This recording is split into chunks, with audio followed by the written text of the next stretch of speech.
If Steam won't let you add your phone number, don't worry. This is a pretty common issue, and in most cases it comes down to Steam blocking virtual numbers, formatting errors, or a temporary retry limit.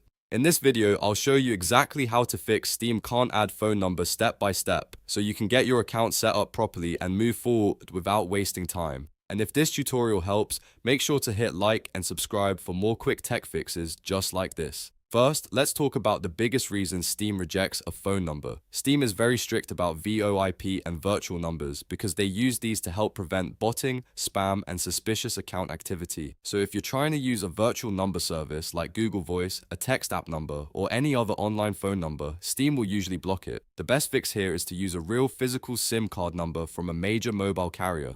A normal mobile number tied to a real device is far more likely to work, and that's the type of number Steam generally accepts. Next, make sure you're entering the number in the correct international format. This is one of the most common mistakes people make, especially if they're adding a number from outside the United States. Steam needs the proper country code. So for example, if you're in India, you would start with +91 before the rest of the number. If you're in the UK, you would use +44 and so on. Do not just type the local number by itself if Steam is expecting the full international format. Also, double check that you are not adding extra spaces, symbols, or leading zeros that don't belong there.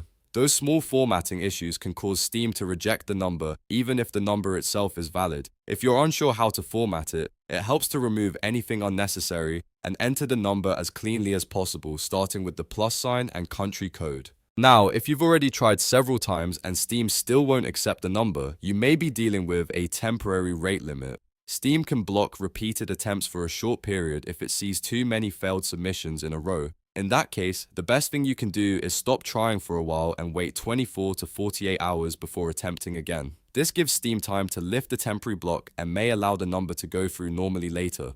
Repeatedly entering the same number over and over can actually make the issue last longer, so patience is important here. So the quick troubleshooting checklist is this. First, make sure you are not using a VOIP or virtual number. Second, confirm the number is in the correct international format with the right country code. Third, remove any spaces or leading zeros. And fourth, if you've tried too many times, wait a full day or two before trying again. In most cases, one of those 4 steps solves the problem. Once you enter a valid mobile number correctly, Steam should be able to accept it without any issue. If this video helped you fix the problem, please give it a thumbs up and subscribe for more helpful gaming and software tutorials. Thanks for watching, and I'll see you in the next one.